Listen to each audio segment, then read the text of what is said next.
একটা যুবক দাড়ি রাখছে, তুমি কি বলতে পারছো আলহামদুলিল্লাহ যুবক ভাই অনেক ভালো দেখায়, দোয়া করিস আমিও যেন রাখতে পারি?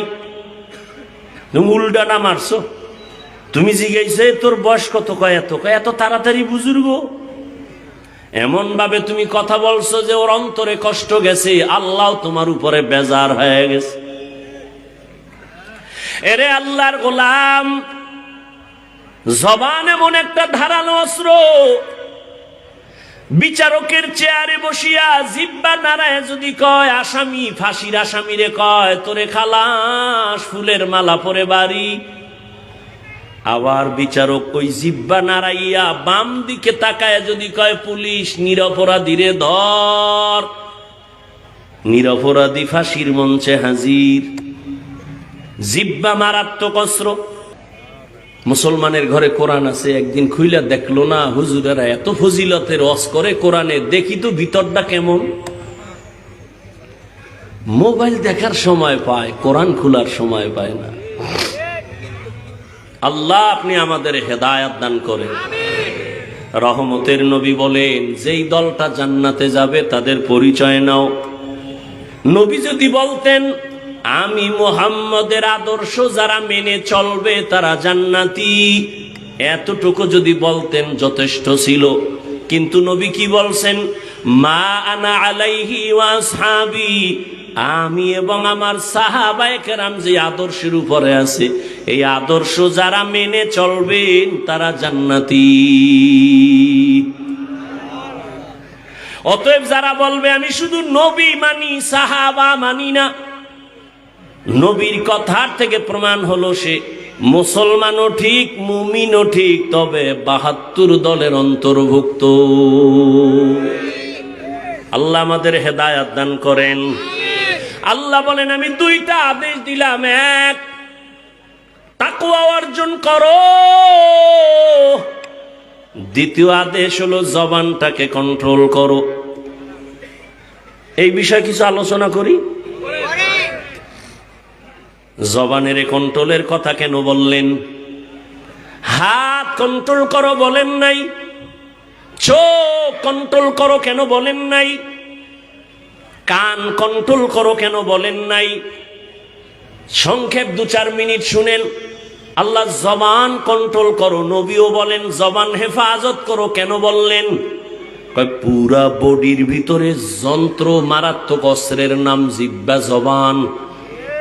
এটা এমন ধারালো অস্ত্র, বেলেনের মতো, চারদিকে কেটে ফেলে, যেদিকে মারে কাটে।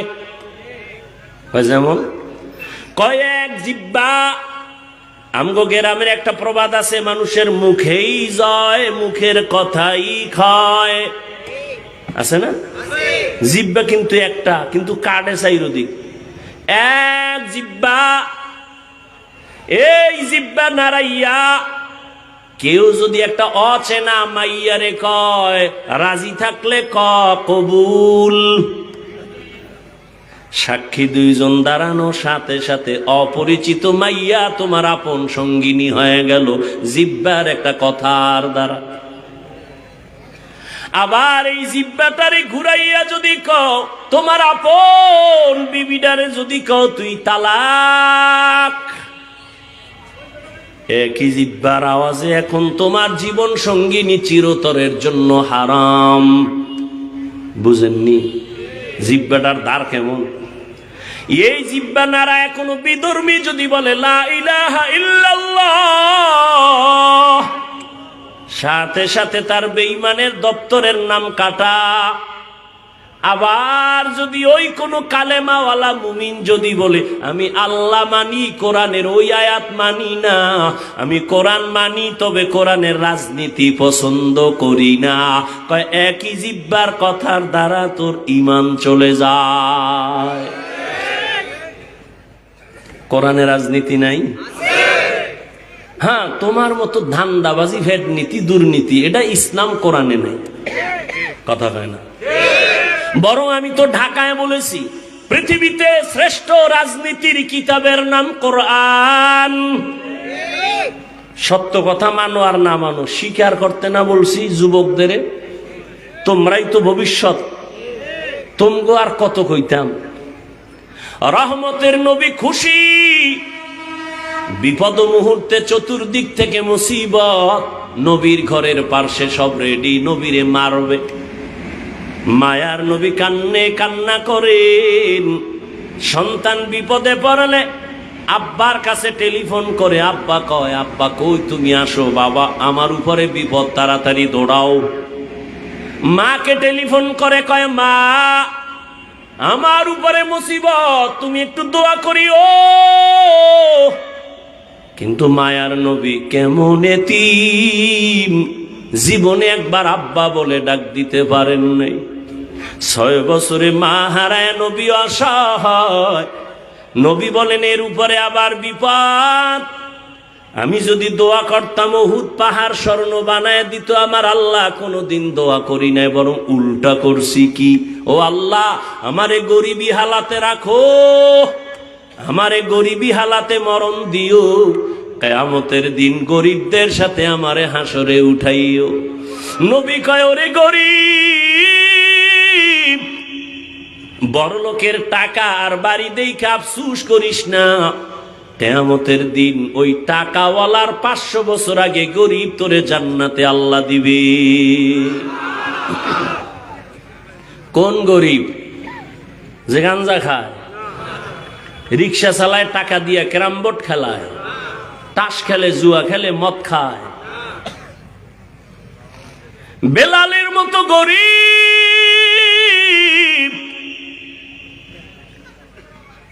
যদিও জান্নাতের টিকিট পায় নাই, আশারায় মুবাশশারায় বেলালের নাম নাই, কিন্তু আরশে আজিমে বেলালের আওয়াজ। আবু হুরায়রা, 10 জন জান্নাতীদের মধ্যে আবু হুরায়রার নাম নাই, কিন্তু আবু হুরায়রা থেকে এই পরিমাণ হাদিস কিতাবের মধ্যে হাদিসে আছে, অন্য কোন সাহাবীর থেকে এত পরিমাণ হাদিস নাই। একটু আগেই বলছিলাম, আমার মাওলায় কবুল করলে যোগ্যতা লাগে না। দুনিয়ার মানুষ সম্মানের চেয়ারে বসাবার আগে যোগ্যতা চায়, আর আমার আল্লাহ যাকে চেয়ার দিবেন তাকে চেয়ারে বসাইয়া যোগ্যতা দেয়। ভাইরা আমার, জবানের একটা কথার দ্বারা মুমিন, আবার এক কথার দ্বারা বেঈমান। রহমতের নবী বলেন, যখন আমার চারদিকে অন্ধকার দুশ্মন, আমি এত গরিব, আমার 3 বছর পর্যন্ত শিয়াবে আবু তালিবের মধ্যে গৃহবন্দী করে রাখছে, খানা দেয় না, পানি দেয় না। আমি আল্লাহর এত প্রিয়, গাছের পাতা ছিঁড়ে ছিঁড়ে আমার পেটের ক্ষুধা নিবারণ করি, চাবায়া চাবায়া খাইয়া। ওই নবী বলেন, ওই বিপদের সময় সব বুড়ারা আমার বিরোধিতা করেছে, যুবকেরা আমার উপকার করেছে। এই যুবক, 1500 বছর পর রসুলের আদর্শের একটা উপকার কি করছো?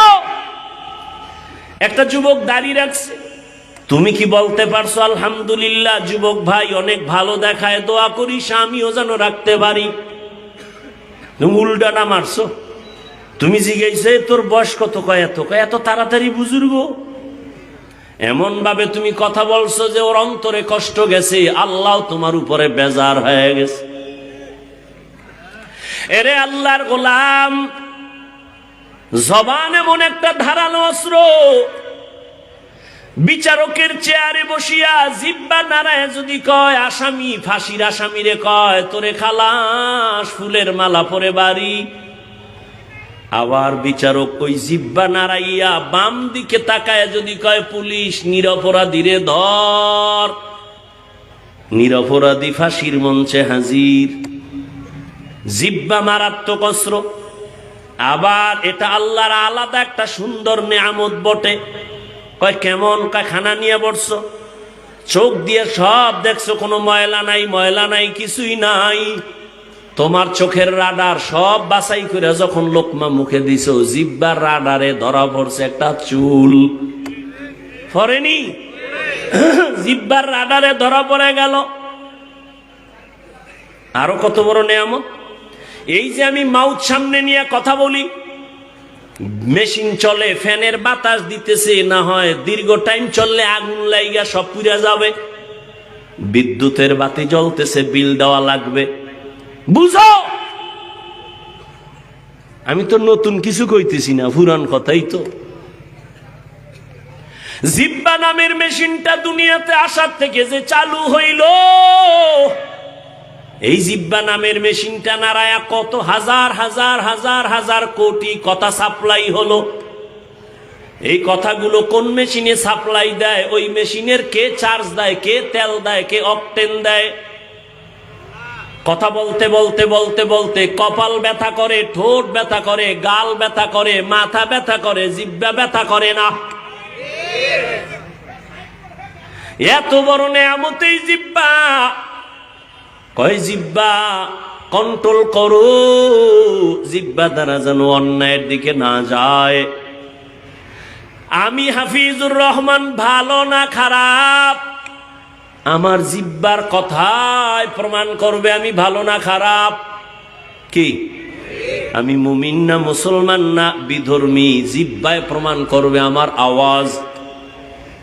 আমি এলেমওয়ালা না এলেম সারা, আমার জিব্বার কথায় প্রমাণ করবে। জিব্বার কথায় প্রমাণ দিবে আমি কোন বংশের সন্তান। এই জিব্বাটা কিন্তু তোমার আগে দৌড়ায়, পাতলা নরম, তোমার আগে দৌড়ায়। কন্ট্রোল করো। কেমনে? হাত অন্যায় করে বাইদা রাখ, অন্যায় করবে না। পা অন্যায় করে বেঁধে রাখো, অন্যায় করবে না। কান অন্যায় করলে পট্টি লাগা, অন্যায় কথা কানে আসবে না। চোখ যদি অন্যায় দেখে কালা চশমা লাগা, আর অন্যায় দেখবে না। জিহ্বা যদি অন্যায় করে কেমনে ঠিক করি? কয় রশি দিয়া বাঁধবি নি? কয় পারবো না। কষ্টেপ লাগানো যাবে নি? কয় তাও না। সুপার গুলো লাগাবি? কয় তাও সম্ভব না। কয় জিহ্বাটারে কন্ট্রোল কেমনে করি? বড় মারাত্মক। আল্লাহ কয় এটা আমার কুদরতের এমন একটা নিয়ামত, এটাকে যদি কন্ট্রোল করতে চাও, আমি মাওলার একটা কুদরতি মেডিসিন আছে, ওইটা দিয়া ধর, জিহ্বা আর লাইন ছাড়া চলবে না। আল্লাহ দেওয়া কুদরতের মেডিসিন জিহ্বায় লাগায় দাও, কন্ট্রোল হয়ে যাবে। ওই মেডিসিনের নাম হলো তাকওয়া, আল্লাহর ভয়। আল্লাহর ভয় জিহ্বাটা দিয়া ধরো, জবানটারে কন্ট্রোল করো। আল্লাহর ভয় তাকওয়া মানি। এখানে আমি যদি প্রশ্ন করি কারা কারা আল্লাহকে ভয় করেন, সবাই হাত উঠায় বলবে হুজুর গো থেকে আরো বেশি করি। অথচ এখানে এমন আশেকে রসুল বসে আছেন, ফজর পরে নাই, জোহর পরে নাই, আসর পরে নাই, মাগরিব পরে নাই, এশাও না। এরকম আশেক নাই? সেও বলে আল্লাহকে ভয় করি। আমি 5 বেলার নামাজ পড়ে বলি আল্লাহকে ভয় করি। যে দাড়ি রাখে না সেও বলে ভয় করি। আমি দাড়ি রাইখা বলি আল্লাহকে ভয় করি। আমি নামাজ পড়িয়া বলি, পর্দা করিয়া বলি আল্লাহকে ভয় করি। আপনি পর্দা না করে বলেন আল্লাহকে ভয় করি। দোনো দলের ভয় কি সমান? না। তাহলে ভয়ের হাকিকতটাই তো বুঝি নাই।